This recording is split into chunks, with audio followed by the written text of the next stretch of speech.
Okay, so hello everyone. I will be explaining the basics of special relativity and relativity in general. So this will be a playlist of 3 or 4 videos. So let's begin. So, why should we study relativity?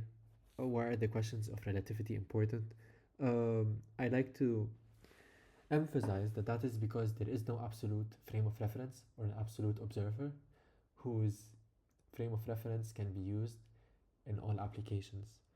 There has been no agreement that all the physicists in the world should do physics with respect to a building or with respect to a leader of physics. So there is no hierarchy of frames of reference. And then we should ask ourselves, if we measure a quantity, if a physicist measures a quantity in a particular frame of reference, then would it be the same in another frame of reference or would it differ? And how would it differ? So these are the questions posed by physicists who study relativity. So let's begin. I would like to begin by an thought experiment, which is the following.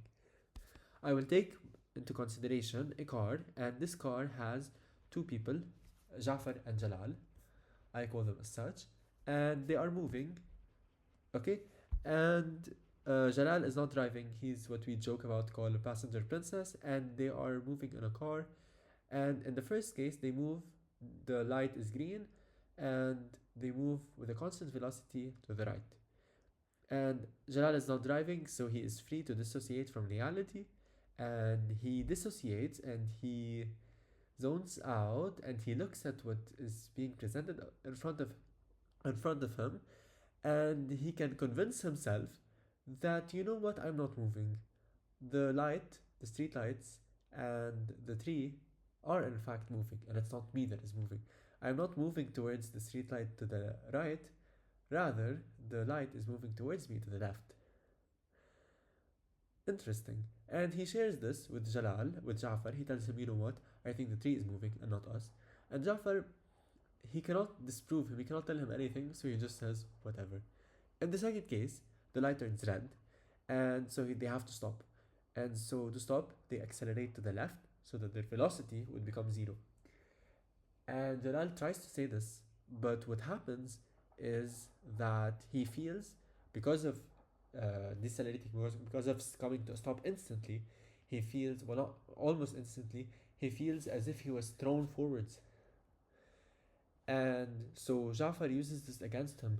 He tells him, if you're not moving, how did you feel this force? Because he felt this push forward. This push forward had to have been caused by your motion. And from their discussion, we can conclude something very important about relativity, is that we can make a distinction between frames of reference that we can call inertial and frames of reference that we can call non-inertial. Okay, in an inertial frame of reference, and the frame of reference would be able to know whether it is inertial or not by simply taking this following experiment. So, if Jalal, for example, wants to know, am I inertial or non-inertial? Here's what he would have to do. He would have to take into account a particle that is a free particle. What is a free particle? A particle under which the sum of forces or the sum of interaction with other objects is zero. So let's consider the streetlight. This streetlight is under two interactions. One with the Earth, with the core of the Earth, due to its weight, due to gravity, which can be represented by a downwards force, and an upwards force due to the interaction with the ground, with the street, and they are opposite and equal. So this object is a free object, or if we consider it to be a particle, it would be a free particle. And Jalal can observe the streetlight. And in the first case, he says that the streetlight, as you remember, is moving with a constant velocity to the left. So this inertial frame of reference observed the streetlight to be moving with a constant velocity. Then Jalal, according to this observation, can say, I am an inertial frame of reference. However, in the second case, if Jalal insists on using himself as a frame of reference, and then he would measure, or he would observe, that the streetlight is accelerating towards him. It's not moving with a constant velocity. However, the fact doesn't change that it is a free particle. There is still only two interactions with other objects, the earth and the street, and they add up to zero. So Jalal would observe that there is a light there is the street light uh, under which the sum of forces are zero, but it is not moving in a constant velocity. It is accelerating. So then he would have to say that he is a non-inertial frame of reference. So a frame of reference can know whether it is inertial or not simply by taking this experiment of the free particle. Okay, now let's move on to some properties of. So we can define a frame of reference to be a frame of reference under which an inertial frame of reference is a frame of reference under which all free particles would move in a straight line with a constant velocity. And another interesting property is that all inertial frames of reference can be connected by saying that one would move with a constant velocity with respect to another. So Jalal in the first case is an inertial frame of reference, and he thinks that the tree moves with a constant velocity, and the tree is also an inertial frame of reference, and the streetlight is also an inertial frame of reference, and Jafar, who is at rest with respect to Jalal, is also an inertial frame of reference. And all of these objects, the street, the car, Jafar, they all move with a constant velocity with respect to Jalal in case 1. So all frame of reference observe each other as moving in a straight line with a constant velocity. It is important, I forgot to write it, but it's important to emphasize with a constant velocity, because something can move in a straight line with an acceleration, like Jalal in case 2. Now, Newton's laws of motion only apply to inertial frames of reference. They do not apply to non-inertial frame of reference. Okay, what are Newton's laws of motion? We all know them, let's review them. So, the first one, which is if you have a particle that is subject to a sum of zero forces, then it would move with a constant velocity along a straight line. But also the converse is true. If it moves with a constant velocity with respect to an inertial frame of reference, then the sum of external forces acting on it, which are the sum of the interactions with other objects, is zero. In second place, the sum of forces is proportional to the time rate of change of momentum. So the external forces acting on an object, if you add them up, you get the derivative of the momentum of the particle. And the momentum of the particle is defined to be the mass times its velocity. Also, in third place, the interaction forces come in pairs. So if you have two objects, A and B, and A acts on B by a force F2, then B would act on A by a force F1, in such a way that F1 is minus F2. And that means they have the opposite direction, but the same magnitude. Now, I would like to point out something that is interesting, is that if you insist on doing physics in a non-inertial frame of reference, in a frame of reference that is accelerating, then you would have to create what we call pseudo forces. So for example, in the second case, if we insist on doing physics from Jalal's perspective, then when we study the street lamp, we would observe that it is accelerating. However, the sum of forces that are due to interactions with other objects, the ground and the earth, the sum of these forces is zero, but it's accelerating. So this is an obvious contradiction to Newtonian's laws, to Newtonian mechanics. So we can use Newton's laws, but we would have to create a pseudo force, a force that only exists in the frame of reference of Jalal, but it doesn't exist from an external frame of reference, and that would be a force to the left. These forces come into play in rotational mechanics, if you've studied them in school or in a mechanics course. Now let us study Galilean relativity. So the scenario of Galilean relativity is you have two frames of reference. One is moving with respect to the other with a velocity v, and this velocity is along the x-axis. Okay, this is a special case of this is an abstraction of this case, of case 1, where you could take the s to be the tree and s prime to be Jalal, or the car. So we have two frames of reference, one moving with respect to the other with a velocity v, and here we assume that v is along the x-axis. Or if we're studying a practical scenario, we can orient the x-axis of both systems to be along the direction of the velocity that connects the two frames of references. Okay, then in both frames of reference, study a particle P, which moves. Now, as this particle P moves, S and S prime would both measure its positions as a function of the time. So S would come up with equations: x equals a function of time, y equals another function of time, z equals another function of time. The same thing with respect to s prime, but s prime would do that with respect to a t prime, not with respect to t. With respect to t prime being the time measured by s prime. So we would have another three functions, x prime, y prime, and z prime. The idea of relativity Galilean or Lorentz transformation is how would we connect x, y, and z with x prime, y prime, and z prime. Okay, now in classical mechanics the case is very simple. All you have to do is, for the y, first of all, time is universal. This is something Newton postulated, is that clock is absolute. There is an absolute clock which governs all frames of references. So there is no such thing as t prime and t. There is only t. So we can say that t prime is just t. Also, since the motion is along the x-axis, then the y coordinate and the z coordinate are not affected. So y prime would be the same as y.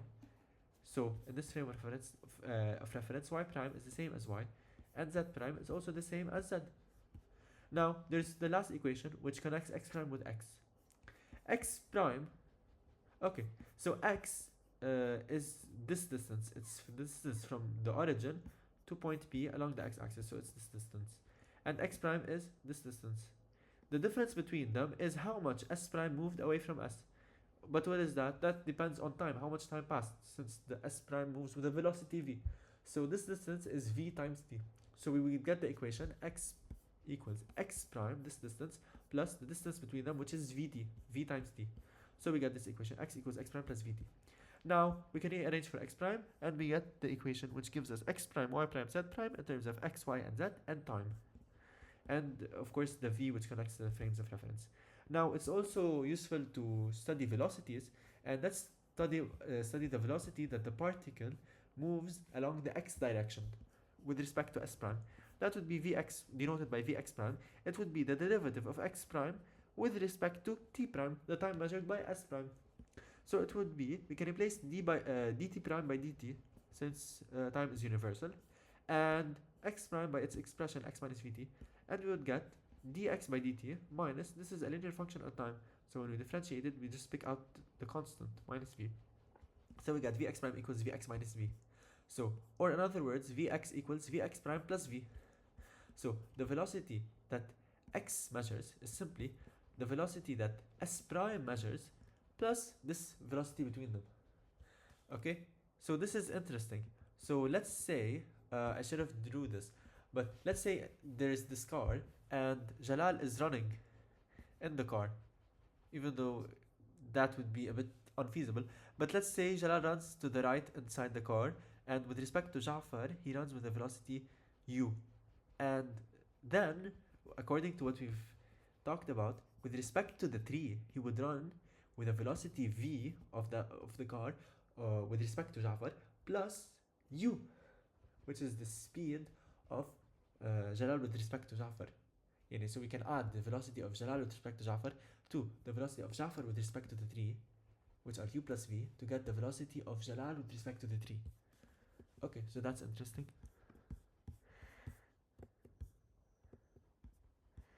Now let's get to postulates of special relativity.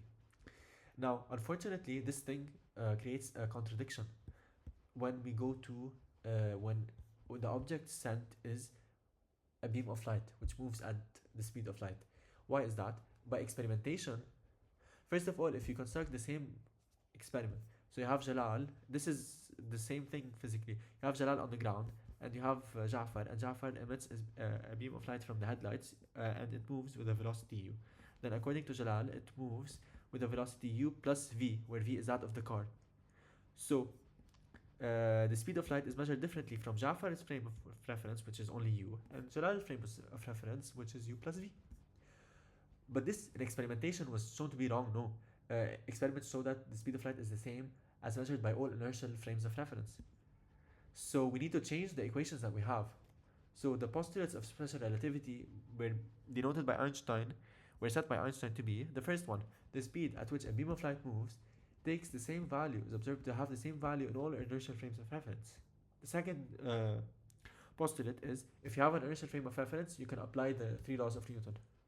So now let's rewrite the equations of what we would, similar to the Galilean relativity equations, but they abide by the postulates of special relativity, because clearly the Galilean relativity equations which tells us that I can add velocities, do not work here, because here it measures u, here it measures u plus v. So I cannot say that the speed of light is the same. So let us, we have the same scenario, s and s prime moves with a velocity v with respect to s. They're both inertial frames of reference. Now, consider the case where p moves in a straight line with a constant velocity. If p moves in a straight line with a constant velocity with respect to s prime, that means it's a free particle. So it is also a free particle with respect to s, so it also moves in a straight line with respect to s. So if p traces out a line in the x prime t prime space, which is the same thing as saying as it moves with a constant velocity, then it would also trace a line in the xt space. Okay, so if this were a line, then this would be a line. Okay, so what is the transformation which takes lines to lines? It should be a linear transformation. It's as though it's a matrix. So we would have, so any line here would be mapped to a line here. So then we need a linear transformation. X prime and t prime, so then we will have x prime should be something like ax plus bt, and t prime cx plus dt. And a, b, c, and d are all functions of v, which is the velocity between the two frames of reference. Now, let us take a boundary condition where s prime is where the particle p is situated at the origin of s prime. So its x prime is 0. Then s would have to measure it as at this point, and then its abscissa x would be vt, just like in the earlier case. So if this is 0, then the distance between them is vt. So replacing the boundary condition in this equation, x prime is 0 and x is vt, and this is true for all t. So then b is minus av. Okay, the third property, the inverse of the transformation.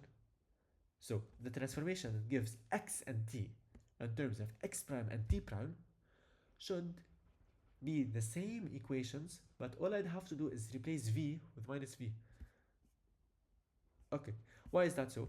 Because if s prime is moving with the speed v with respect to s, then s is moving with the speed minus v with respect to s prime. So we should have equations like these, but all that would differ is that we would switch x prime with x, t prime with t, x with t prime, x with x prime, t with t prime. So we switch the x and the x primes and the t and the t primes, and the a, b, and c and d are functions of v. We would have to evaluate them at minus v, replace v by minus v. Okay. The fourth scenario, which is the condition for the speed of light, which keeps Einstein's postulate in check, is that if x measures ct, then x prime would have to measure ct prime. So if we have something moving at the speed of light with respect to x, with respect to s, it will also move at the speed of light with respect to s prime. So x equals ct is mapped to x prime equals ct prime. Then we should replace this in this equation. So we'd have ct prime equals act minus avt. And we also replace b by minus av. Now, let us move on. Okay. Now, I would like to use property 3, which is about the idea of we can switch v with minus v, and x with x prime, and t with t prime. So I'm going to take this equation, x ct prime equals, and then I replace it with ct, and act replace it with act prime. But then, to do this replacement, if I would assume that a of evaluated at v would be the same as a evaluated at minus v. So as though I'm assuming that the a as a function of v is even. So this is an assumption that I'm making, and when I find a, I will make sure of it. And then here I would replace v with minus v, so it's gonna become plus avt. Now I'm gonna combine this equation, ct equals act prime plus avt prime, with this equation, ct prime equals act minus avt. And I'm gonna take t, we're gonna take c and a as a common factor. No, I'm gonna take a and t as a common factor, so we're gonna get a times c minus vt, and here a times c plus vt prime. And then I'm gonna multiply both equations, so we're gonna get c squared, t times t prime, a squared, c squared minus v squared, tt prime, cancelling out t and t prime.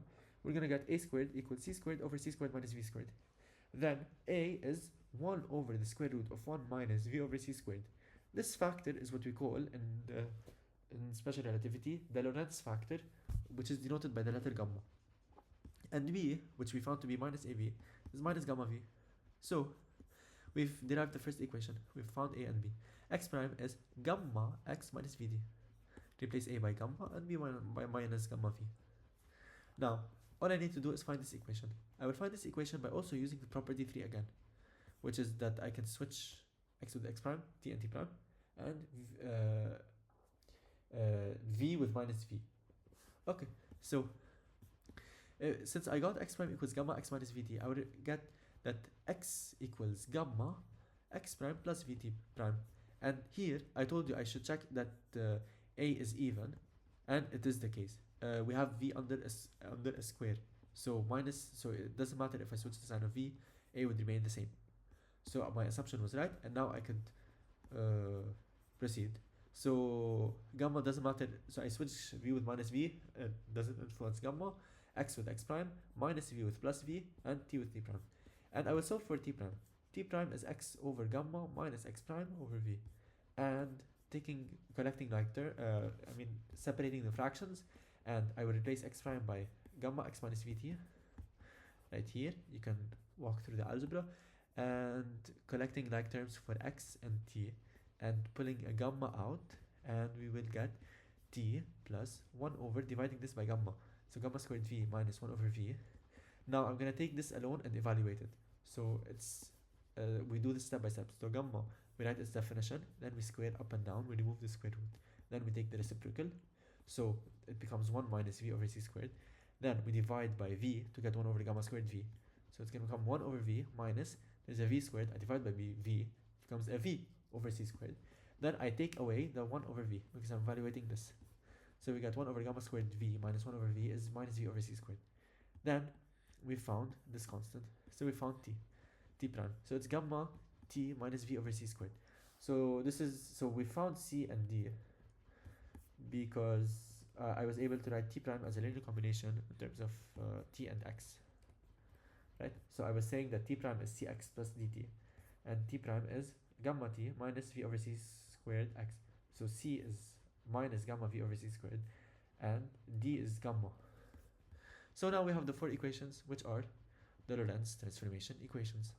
Those equations are known as the Lorentz transformation. So x prime is gamma x minus vt, y prime is y, z prime is z, t prime is gamma t minus v over c squared x. Thank you for watching. I will create another video discussing the consequences of this transformation, how we can use it to speak of things like time dilation and length contraction, and we may solve some problems. Thank you.